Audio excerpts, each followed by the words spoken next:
Oke, dari TK salam. Jadi tolong ikuti acaranya dengan hikmat, tidak asik sendiri, tidak heboh sendiri, apalagi contoh yang baik untuk adik-adiknya. Bisa? Oke, kita mulai ya. Oke, kepada Bapak Rio.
Halal bihalal, Yayasan Pendidikan Islam Al-Hikmah Akbar Samarinda.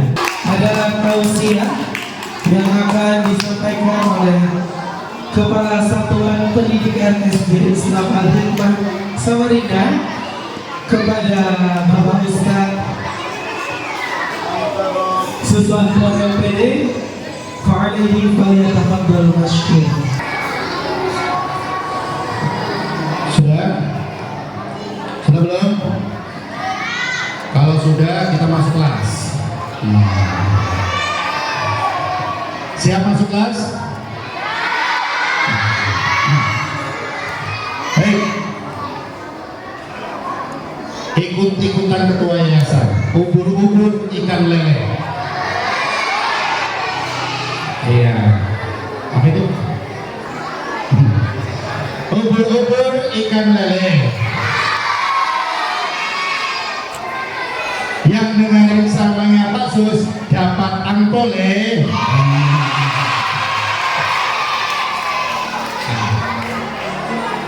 Oke. Bismillahirrahmanirrahim. Assalamualaikum warahmatullahi wabarakatuh.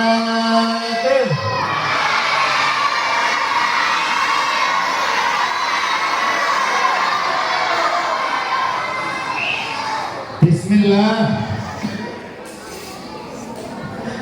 Alhamdulillah. Wassalatu wassalamu ala Rasulillah. Allahumma salli ala Muhammadin nabiyil ummi wa ala alihi wa sallim taslima. Allahumma salli ala Muhammadin abdika wa rasulika nabiyil ummi. Hadratul Muhtaramin, para alim, para ulama, wabil khusus Ketua Yayasan Pendidikan Islam Al-Hikmah Akbar Samarinda, Bapak Ian Purbasa Songko. Kepada yang kami hormati Bapak Ibu Guru beserta seluruh staf di bawah naungan Yayasan Pendidikan Islam Al-Hikmah Akbar Samarinda, anak-anak Bapak yang hari ini cantik-cantik, ganteng-ganteng, mulai dari TK sampai kelas 6 yang berbahagia. Alhamdulillah masih diberi nikmat sehat, nikmat kesempatan oleh Allah Subhanahu wa taala. Anak-anak Bapak, Nando, ada dua nikmat besar. Dua nikmat besar ini seringkali kita lupa. Yang pertama nikmat sehat. Nikmat sehat itu kalian seringkali, termasuk Bapak, seringkali tidak mensyukurinya. Buktinya apa? Oke. Bukti kalian tidak syukur terhadap nikmat sehat dan nikmat kesempatan. Bapak tanya, dari yang hadir saat ini di halaman, bukti kita nggak syukur kepada Allah. Jujur, yang tadi pagi begitu Allah memberikan nikmat bisa membuka mata setelah tidur, yang membaca Alhamdulillahilladzi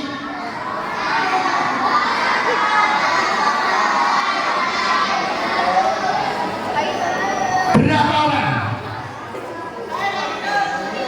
Ayo, berarti satu halaman gak ada yang bersyukur. Kenapa? Begitu bangun gak ada yang alhamdulillah, padahal bisa melek setelah tidur. Nikmat yang luar biasa. Kenapa? Mohon maaf, tetangga bapak itu lagi nonton bola, gak lama ngomong sama istrinya, Bu, ngantuk mau tidur sebentar, nanti kalau sudah ronde kedua. Apa ronde kedua dalam bola itu? Babak kedua, ya, ini pemain futsal biasa ini. Kalau babak kedua sudah mulai, bangunkan saya. Apa yang terjadi? Beliau tidur, babak kedua dibangunkan istrinya, ternyata nggak bangun-bangun sampai sekarang. Artinya nikmat bisa bangun setelah tidur adalah nikmat yang sangat luar biasa. Maka umat Islam diajarkan oleh Rasulullah SAW ketika bangun tidur, Alhamdulillahilladzi ahyana ba'dama.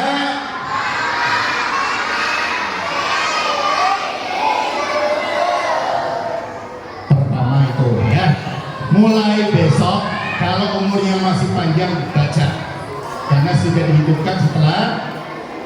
Nah, anak bapak, tadi ada yang mengingat bacaan dari kakak, teman, adik kalian, ayat terakhir dari surat Al-Fajr. Bunyinya bagaimana ayat terakhir tadi? Ayo, surat Al-Fajr kelas 5, surat Al-Fajr ayat terakhir bunyinya apa tadi?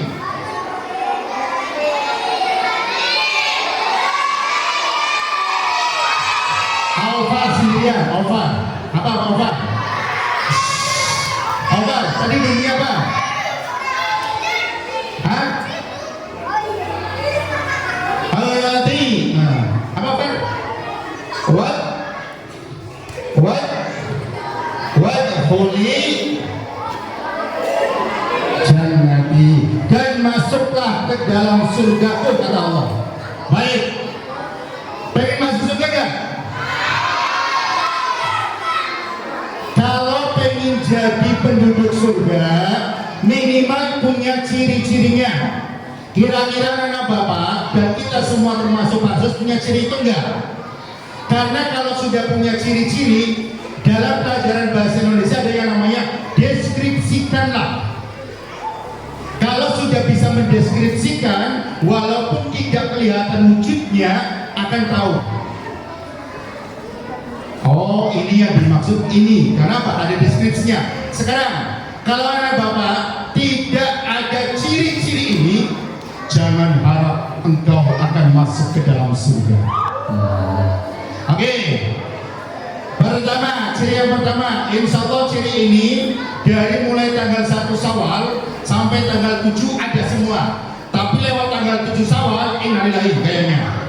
Oke, yang pertama, kata Rasulullah SAW, yang wajib masuk surga, cirinya yang pertama, wajhun malihun.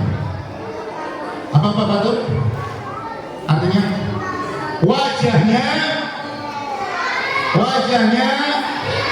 cerah hitam, wajahnya tanggal 1 Syawal cerah-cerahnya wajahnya cerahnya.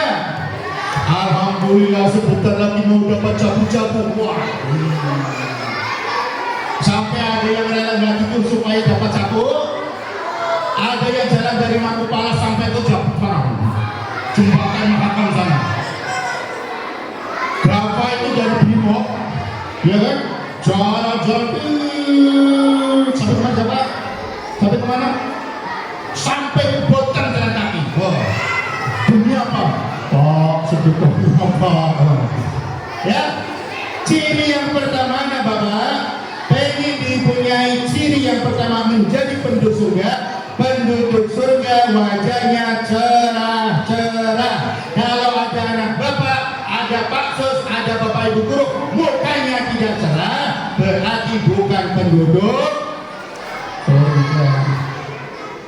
Wajahnya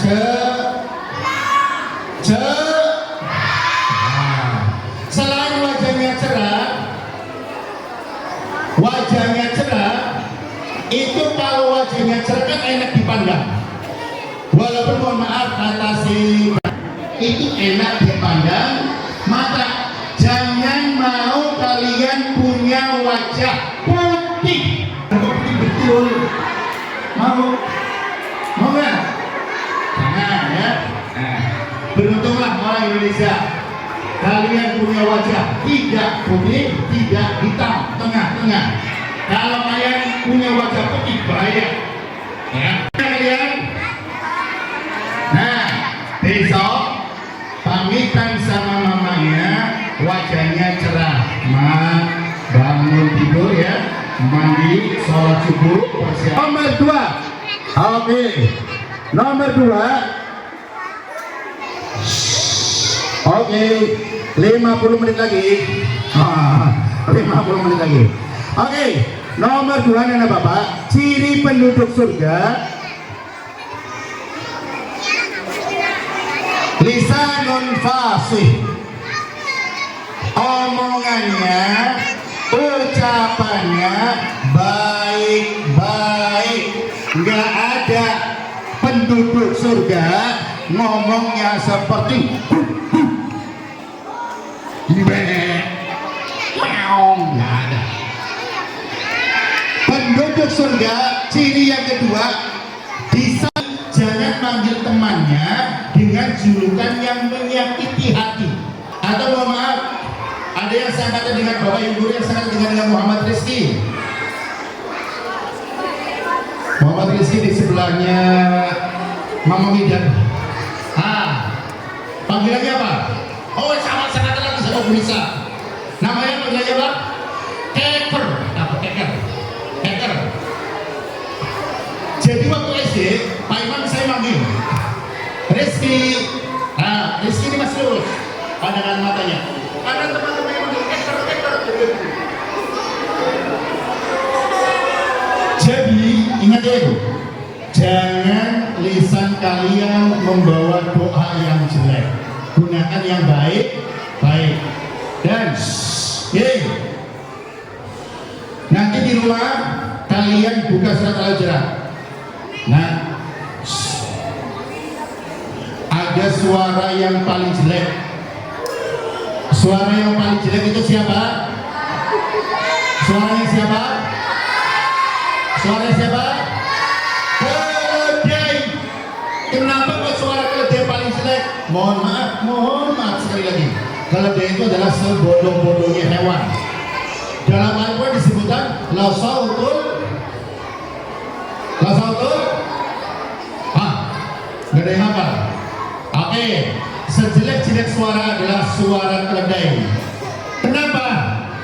Ada suara manusia ternyata lebih jelek dari suaranya keledai. Kapan itu terjadi? Kalau suara anak bapak, dengerin nih, anak bapak, dengerin. Kamu kalau nggak mau disebut keledai, dengerin.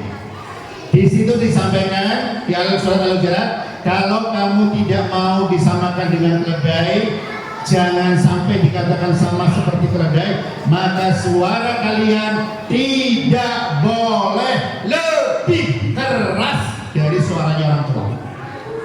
Kalau orang tuamu angkanya baru 9, kamu sudah angka 11, berarti kamu seperti keledai. Gurumu suaranya 3, kamu suaranya 5, kamu sama dengan keledai. Kalau gurumu 5, kamu 2, kamu anak yang soleh. Jadi mau jadi keledai atau tidak, ternyata tergantung lisan tadi. Oke? Siap? Oke, lisan fasih penduduk surga, lidahnya baik-baik. Nah, kemarin pas Bapak masuk kelas, ada kejadian. Ada anak nabrak meja. Bapak spontan ngomong, innalillahi wa inna ilaihi rajiun. Langsung satu kelas protes, Pak, belum meninggal Pak. Nah, kalimat thayyibah innalillahi ini bukan hanya untuk meninggal dunia. Pasus, mohon maaf, bukan pasus merasa sok ya. Dibandingkan dengan teman kalian yang satu kelas, begitu nabrak,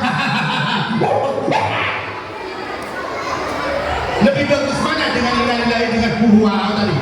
Ayo, innalillahi walaupun salah persepsi, Pak belum mati. Untungnya belum meninggal. Lisanun fasih. Baik, selanjutnya nomor 3, qalbun naqiyun. Hatinya kalian itu tidak, mohon maaf, ini urusan hati susah. Nggak ada iri dengki. Oh, penduduk surga itu nggak ada iri-irian. Beda dengan di dunia. Kalau di dunia itu kan iri-irian masih. Qalbun naqiyun. Oke? Qalbun naqiyun.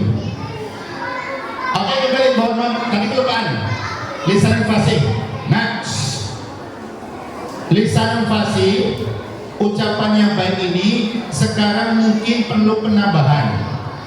Karena Pak, sekarang lisan kalian banyak sudah digantikan oleh tangan kalian. Mulut tidak bicara karena bisa. Sekarang bahasanya itu saat tangan tidak bergerak, mulut tidak bisa. Jempol kita itu juga harus dijaga. Entah melek, entah men-share, entah bikin status, itu juga harus dijaga. Bukan hanya lisan, jempol kalian, lisan kalian, mohon maaf, anak bapak, sama-sama gerak bibirnya. Gerak bibir kalian antara ikhlas dengan tidak ikhlas ketahuan. Ada yang senyumnya tulus, ada yang senyumnya, ada yang senyum, ya kan? Nah, iya, coba lihat ini. Senyum itu adalah perbuatan yang bisa menular.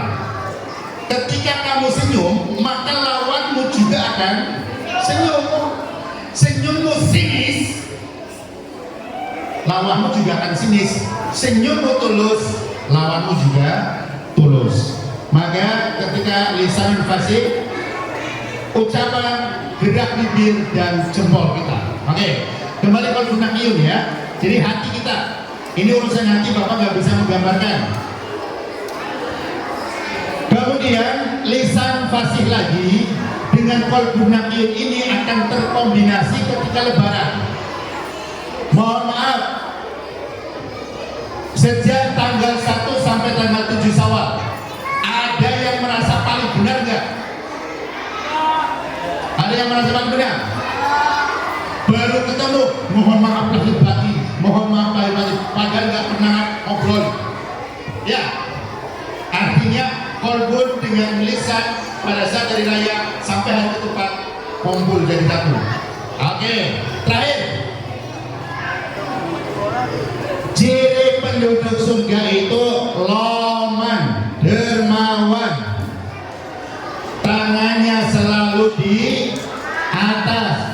semuanya mohon maaf. Bapak katakan tadi tanggal 1 sampai tanggal 7 semua ciri surga ada semua. Kenapa? Tanggal 1 sampai tanggal 7 ada enggak orang pelit? Enggak ada. Sepelit-pelitnya orang pelit ketika hari raya Idul Fitri minimal 2.000 keluar. Minimal 2.000. Ya, jadi kalau pengen disebut penduduk surga, jangan pelit, jangan seket. Tapi ini mohon maaf, jangan disalahartikan. Gini, Bapak mau cerita, jangan disalahartikan. Bapak pernah nyampaikan di forum sini juga. Nah, kalau uangmu habis, kamu nggak bawa uang saku, boleh kamu nemui kasus, boleh nemui Bu Rostiana minta. Singkat cerita, puasa kemarin ada yang datang ke Pak Sus. Pak, minta uangnya Pak. Kenapa nak? Nggak dikasih uang saku. Buat apa? Kamu nggak puasa kan? Enggak. Buat apa? Mau beli mainan. Hah? Maksud Bapak tadi, ketika Bapak ngomong seperti itu saat normal dan betul-betul kamu kelaparan. Ya. Dan kebetulan ya memang waktu itu Bapak pas puasa juga Bapak nggak bawa uang saku, ya Bapak ngomong aja. Nah, mohon maaf tidak bawa. Sampai Bapak buka kantong kasih. Oh, ya kan? Ya kan Nisa? Bukan Bu Nisa. Itu kebetulan ditanya Bu Nisa namanya Nisa. Nah. Oke. Jadi jangan disalahartikan seperti itu ya. Boleh, jangan buat mainan. Kenapa? Mainan yang dibuat kalian kurang manfaatnya. Oke, itu halal bihalalnya. Sekarang pengumuman.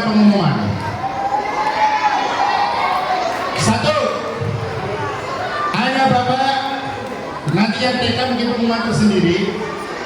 Kelas 1 sampai kelas 6 besok pagi sudah normal seragamnya, sudah normal jam masuknya, sudah normal jam pulangnya, ya.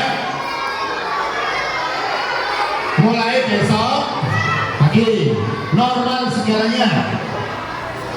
Nomor 2, anak Bapak khusus kelas 6 tanggal 5 Mei sudah ujian akhir asesmen kelas 6. Setelah ujian masih ada lagi ujian praktek. Setelah ujian praktek masih ada lagi ujian mapel yayasan. Jadi wah santai Pak, setelah ujian berarti nggak turun lagi. Pak, prosesnya masih lama ya. Selanjutnya anak Bapak tolong sampaikan ke orang tua kalian, karena sudah lama Bapak ingatkan kembali, SPP kalian langsung bayarkan ke depan, jangan dititipkan ke Bapak Ibu guru atau dititipkan ke OB, langsung aja ke depan. Pun demikian, tolong kertas SPP-nya jangan ditandatangani Pak, saya kan sudah transfer mama saya, ya saya tanda tangani.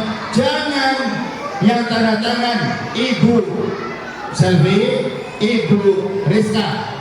Jangan tanda tangan mamamu, jangan tanda tangan bapakmu, apalagi tanda tanganmu.